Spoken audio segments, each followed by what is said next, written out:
дар асоси дастуру супоришҳои роҳбарияти мақомоти иҷроияи ҳокимияти давлати шаҳри Панҷакен дар моҳи шарифи Рамазон ба ташкилоту корхонаҳо кӯмакҳои идона пешниҳод мегардад. Дар ин раванд аз тарафи масҷиди ҷомеи марказӣ ба номи Хоҷа Муҳаммади Башоро як миқдор маводи хӯрока барои афсарону сарбозони қисми ҳарбии 0203 қӯшунҳои сарҳадӣ Кумитаи давлатии амнияти миллии ҷумҳурии Тоҷикистон мустақар дар шаҳри Панҷакен пешниҳод гардид. Дар ин бора сархатиби масҷиди ҷомеи марказӣ ба номи Хоҷа Муҳаммади Башоро ҳоҷи Аминҷон Ғафурзода андешаҳояшро чунин иброз намуд. бо якҷоя намозгузорони масҷиди марказӣ ба номи Хоҷа Муҳаммади Башоро дар ин рӯзҳои муборак, дар ин моҳи муборак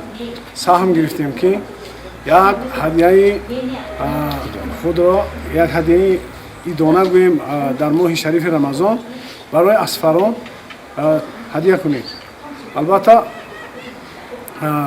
пайғамбари мо саллаллоҳу алайҳи васалам худашон як марди сахӣ буданд ва дар моҳи шарифи Рамазон боз ҳам сахитар ва саховатмандтар буданд.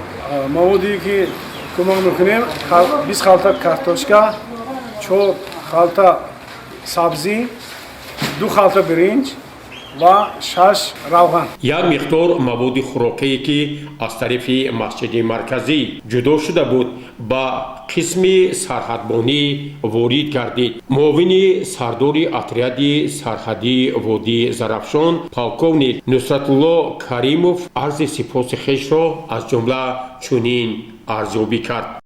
мо аз номи роҳбарияти шунои сарҳадӣ Кумитаи давлати амнияти миллии ҷумҳурии Тоҷикистон ва аз номи шахсан роҳбарияти қисми ҳарбӣ миннатдории хешро ба ҳокимияти шаҳри Панҷакен баён менамоем ки имрӯзҳо бахшида ба ҳами арафа барои хубтару беҳтар кардани хӯроки ҳаёти шахсӣ кӯмаки худро расонида истодаам. Дар идомаи суҳбат ҳоҷи Аминҷон Ғафурзода изҳор дошт ки мо чунин кӯмакҳоро то охири моҳи шарифи Рамазон идома медиҳем.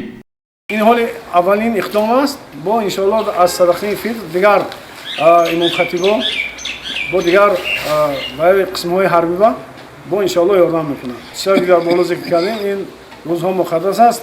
ҳар ки давлатманд аст, сарватманд аст ки ба он қисми мардуме ки эҳтиёҷманд ҳастанд кӯмак кунанд, иншоаллоҳ савоб меёбанд, дараҷа меёбанд, ҳам дунё ва охиратшон обод мешаванд. воқеан моҳи шарифи Рамазон моҳи хайру саховат аст.